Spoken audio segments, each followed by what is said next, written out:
Hello everyone and welcome back to APWC. So this month, apart from all the shows and movies that I've already reviewed on this channel, I watched some other movies and shows as well and thought it would be unfair to not talk about them.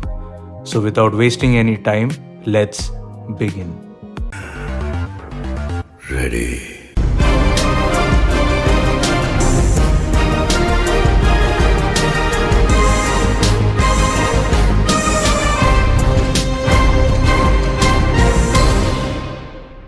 Baby John. With a little change in the climax and the slight tweak in Vamika's character, Baby John's biggest problem was not the storyline, but the popularity of Theri. तो सवाल ये है कि why would you remake a film like Theri, which a lot of people have already watched and also has a dubbed version available on YouTube? Good question. You are a good question. VD pulls it out without hesitation and he does look great. In fact, the spellbinding cinematography and Thaman's fiery BGM adds so much flavor that Theri lacked. Also, the leading ladies felt better than the OG. Okay. It is a fantastic remake from a cinematic POV, but the popularity of Theri should have been kept in mind before making this film. So watch Baby John only if you haven't watched Theri, but what are the odds of that? Next, I watched Daaku Maharaaj. I haven't watched any balayya film till date, but since Urvashi Rautela said, खुद ही सोचिए डाकू महाराज की 105 करोड़ की success के बाद my mother इन्होंने मुझे gift की डायमंड स्टडेड रोलेक्स और ये सुन के मैंने डाकू महाराज देख लिया. And I understood very quickly that I am not ready for a balayya film. Don't trouble the trouble. If you trouble the trouble, trouble troubles you. I'm not the trouble. I'm the truth. 2025 has barely begun and Balayya Garu has already started spanking. What a great start to this year. I did masters in murder.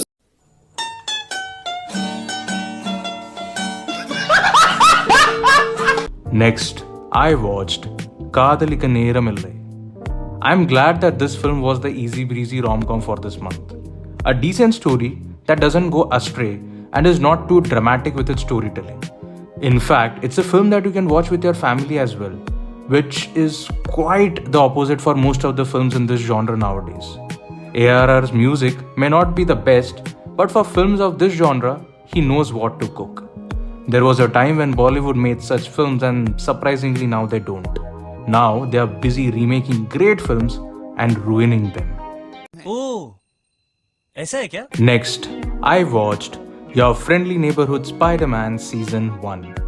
I was skeptical before watching the show, but it is made keeping the multiverse in mind.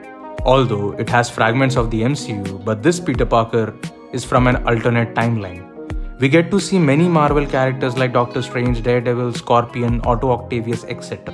In fact, they recreated the Tony Stark meeting Peter scene from Civil War.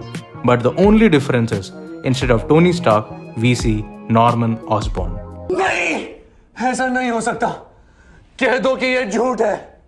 I'll not spoil it for you, but if you are a fan of Spider-Man, then do watch this show. The animation is similar to X-Men 97, and I have made a video on that as well. So do check it out by clicking on the iCard above. Next, I watched Companion. A great film on how the future would look like if companies came up with companions who are robots but do everything that a human can do. And all I gotta say is, I wish I had a companion like that. रहा नहीं जाता, तड़प ही ऐसी है ना. I had my skepticism, but this movie turned out to be great. In fact, it surpassed my expectations. Next, I watched The Gorge. I genuinely enjoyed watching this film, especially the entire plotline of how a bioweapons research lab during World War II ended up creating cross-mutation of many species in the Gorge. The chemistry between Miles Teller and Anya Taylor-Joy was a big miss, but it wasn't even that important for the plot, so I let it slide. My major grouse is with Apple TV Plus as they are not marketing their amazing shows and movies properly. Their content is top-notch and still many people are unaware about them. That is just sad. Next, I watched The Brutalist. Whilst the movie is too long and can be considered as verbose, it's the after effect of this film that changed my opinion completely. Now, is it like The Pianist and will it fetch Adrian Brody another Oscar? Well, I cannot comment on that, but he has acted well, and there is no doubt about it. Also, the Oscars are on 3rd March, and I'll be making a separate video about it like last year.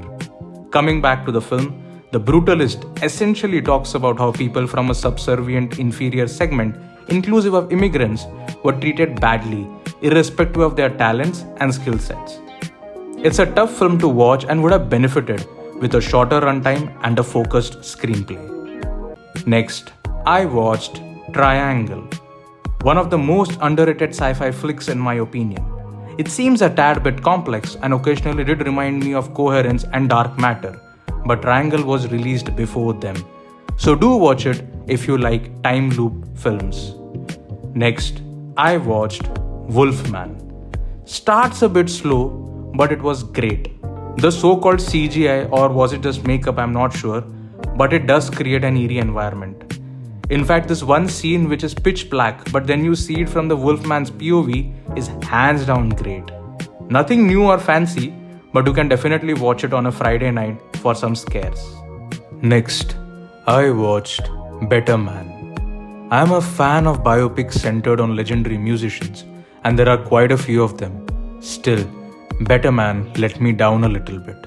The entire idea of showcasing Robbie Williams as a chimpanzee to some extent was understandable, but somewhere it felt distractive and unconventional. Still, from a creative standpoint, kudos to whoever decided to make it in such a way. Next, I watched The Last Showgirl. This is the first time I'm watching a film starring Pamela Anderson. Chal jhoota. I mean, I know that she was in the original Baywatch, but besides that, I haven't watched anything. पूछा किसी ने? पूछा किसी ने? किसी ने नहीं पूछा. Coming to The Last Showgirl, I felt the movie delivers what it promised. It successfully showcases how aging can be a barrier for your passion and how one has to accept and adapt with the changing times. To be honest, I wasn't well versed with the concept of showgirls.